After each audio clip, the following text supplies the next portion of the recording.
ভারত থেকে পৌঁছিন ঠেকানো সম্ভব না এমনটা উল্লেখ করে তৌহিদ হোসেন বলেন, পৌঁছিন হচ্ছে ফিজিক্যালি এটি ঠেকানো সম্ভব নয়। এটা নিয়ে ভারতের সঙ্গে আমাদের চিঠি আদান প্রদান হচ্ছে। আমরা আজকে বা আগামীকাল আরেকটা চিঠি দেব এ বিষয়ে। এই সমস্যার সমাধানে কনসুলার পদ্ধতির আওতায় ভারতের সঙ্গে কাজ করতে চায় বাংলাদেশ।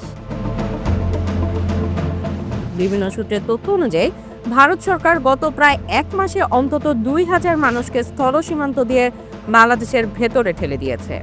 যাদের ঠেলে দেওয়া হয়েছে তাদের মধ্যে মিয়ানমারের পাশাপাশি ভারতেরও অনেক নাগরিক রয়েছে। বাংলাদেশের সরকারি কর্মকর্তারা এইভাবে সীমান্ত পথে ঠেলে দেওয়ার বিষয়টি পৌঁছিন হিসেবে অভিহিত করেছেন। স্থানীয় পর্যায়ে সীমান্ত রক্ষায় নিযুক্ত বর্ডার গার্ড বাংলাদেশ বিজিবি ছাড়াও পররাষ্ট্র মন্ত্রণালয়ের মাধ্যমে কূটনৈতিক চ্যানেলে এ বিষয়ে কয়েকটি চিঠি দিয়ে সরকারের আপত্তির কথা জানানো হয়েছে। দুই দেশের মধ্যে নাগরিকদের চলাচল বিষয়টি নিয়ে পররাষ্ট্র মন্ত্রণালয়ের নেতৃত্বে বছরে একবার কনসুলার সংলাপের মাধ্যমে আলাপ আলোচনার সুযোগ আছে।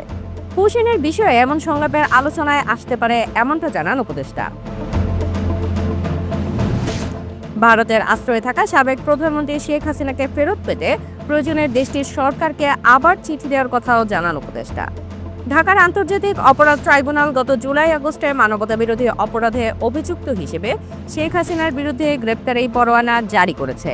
এই বিষয়ে এর আগেও কূটনৈতিক চ্যানেলে ভারত সরকারকে চিঠি দেওয়া হয়েছে।